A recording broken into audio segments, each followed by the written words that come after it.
Assalamualaikum warahmatullahi wabarakatuh. Bertemu lagi dengan Kak Salwa Airia. Baiklah adik-adik, kali ini kita akan belajar tentang menghargai kebebasan berorganisasi dan keputusan bersama. Apa sih itu organisasi? Organisasi ialah suatu kebersamaan dan interaksi serta saling ketergantungan individu-individu yang bekerja ke arah tujuan yang bersifat umum dan hubungan kerjasamanya telah diatur sesuai dengan struktur yang telah ditentukan.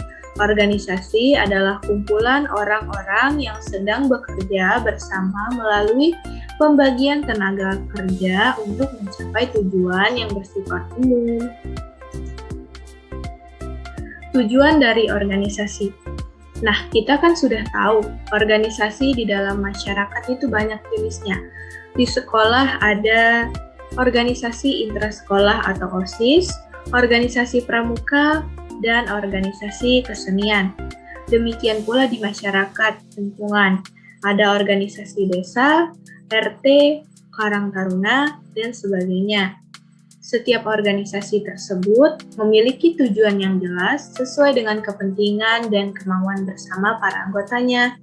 Tujuan organisasi ditetapkan bersama oleh para anggota dengan cara musyawarah. Anggota organisasi. Karena organisasi dibentuk oleh anggota-anggotanya, anggota organisasi terdiri dari orang-orang yang mempunyai kepentingan dan tujuan yang sama. Setiap anggota dalam organisasi mempunyai hak dan kewajiban tertentu sesuai peraturan yang ditentukan. Demikian pula setiap anggota organisasi tercapai dengan baik. Setiap anggota harus saling bekerja sama dan menyelesaikan masalah bersama dengan cara musyawarah. Berikutnya ada pengurus organisasi. Sekelompok orang yang bertugas mengatur program kegiatan organisasi. Jumlah dan susunan pengurus kegiatan disesuaikan dengan kebutuhan bidang kegiatan atau tugas yang dilaksanakan. Bila diperlukan, pengurus organisasi dapat dibentuk seksi-seksi yang masing-masing bertugas menangani dan melaksanakan kegiatan tertentu. Masing-masing unsur pengurus organisasi mempunyai tugas-tugas tertentu sesuai dengan jabatannya masing-masing. Berikutnya ada program kerja. Apa sih itu program kerja? Program kerja adalah rencana kegiatan yang harus dilaksanakan agar tujuan organisasi dapat dicapai dengan baik. Program kerja disusun bersama oleh para anggota dengan cara musyawarah. Program kerja disusun untuk jangka waktu tertentu, ada yang dalam jangka panjang maupun jangka pendek. Program kerja jangka panjang artinya untuk melaksanakan program kerja yang telah ditetapkan membutuhkan waktu yang cukup lama.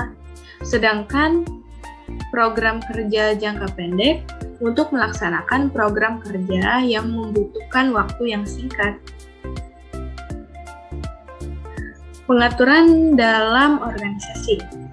Peraturan dalam organisasi sangat penting dalam melaksanakan program kerja. Peraturan organisasi adalah segala aturan yang dibuat untuk dijadikan pedoman dalam melaksanakan program kerja atau kegiatan organisasi.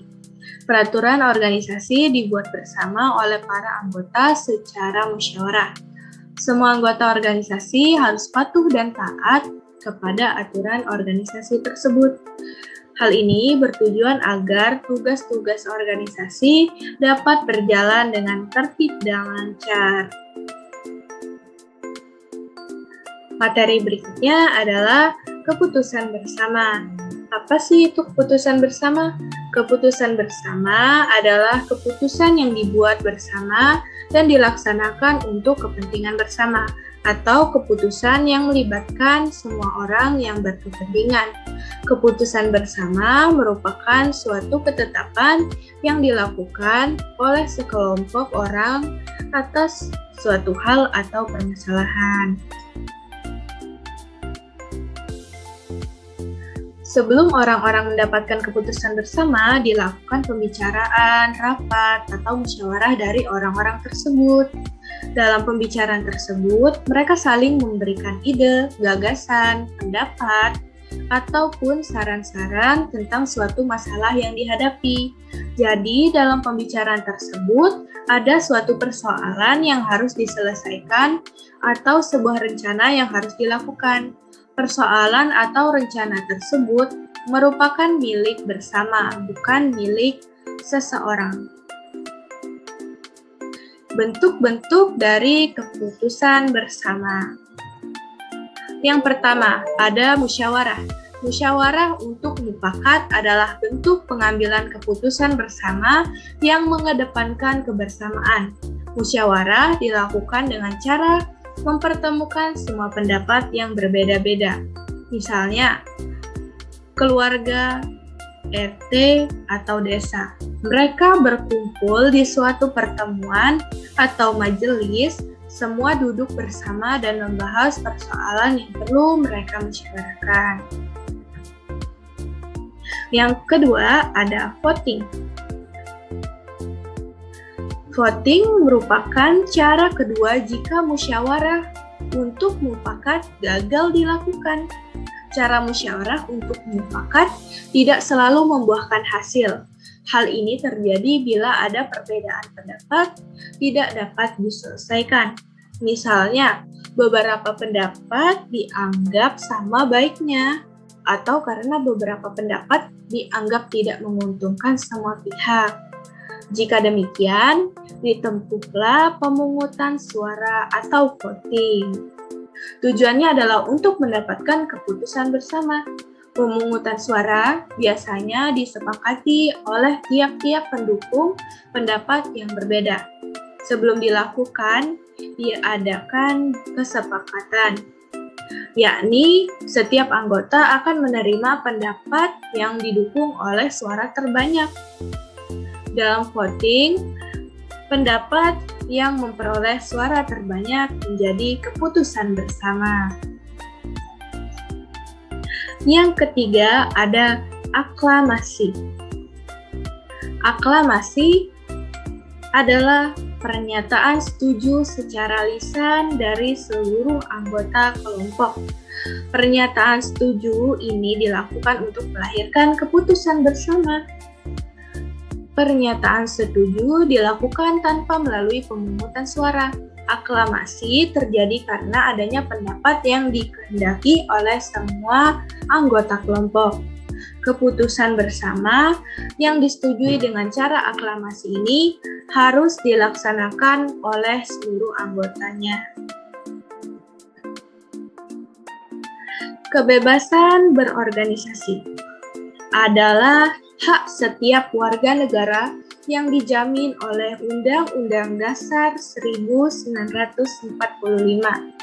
Jaminan kebebasan berorganisasi dapat dicermati dalam Pasal 28C ayat 2 dan Pasal 28E ayat 3 Undang-Undang Dasar 1945. Pasal Undang-Undang Dasar 1945 menyatakan bahwa kemerdekaan berserikat dan berkumpul atau mengeluarkan pendapat dengan lisan atau tulisan ditetapkan dengan undang-undang. Pasal 28C ayat 2 menyatakan bahwa setiap orang berhak untuk memajukan dirinya dalam memperjuangkan haknya secara kolektif untuk membangun masyarakat, bangsa, dan negaranya. Pasal 28E ayat 3 menyatakan bahwa setiap orang berhak atas kebebasan berserikat, berkumpul, dan mengeluarkan pendapat. Berikutnya ada contoh organisasi di lingkungan sekolah. Yang pertama adalah kepengurusan sekolah. Biasanya terdiri dari kepala sekolah, kepala TU, pegawai, guru-guru, dan lainnya. Organisasi kelas. Yang kedua, itu biasanya ada ketua kelas, ada wali kelas, ada sekretaris, bendahara kelas, dan lain-lain. Yang ketiga ada organisasi siswa intrasekolah. Itu juga terdapat pengurusnya tersendiri, seperti ada ketua, wakil, sekretaris, bendahara, pengurus, bendahara kegiatan, dan lain sebagainya. Yang keempat ada organisasi ekstrakurikuler. Itu adalah organisasi yang terdapat di sekolah masing-masing. Yang kelima ada organisasi atau himpunan siswa jurusan. Itu baik di sekolah, itu jurusannya ada bermacam-macam ya teman-teman. Berikutnya ada contoh organisasi di masyarakat. Yang pertama adalah organisasi desa. Biasanya terdapat RT, RW, dan lain sebagainya. Yang kedua ada Karang Taruna, adalah sekumpulan anak muda ataupun masyarakat yang saling bergotong royong untuk membantu kegiatan di dalam desa. Yang ketiga adalah majelis taklim atau pengajian. Itu adalah tempat berkumpul dan bermusyawarah baik tentang agama ataupun persoalan umum yang harus diselesaikan bersama. Baiklah, sekian pembahasan kita hari ini. Terima kasih. Semoga bermanfaat. Wassalamualaikum warahmatullahi wabarakatuh. Sampai jumpa.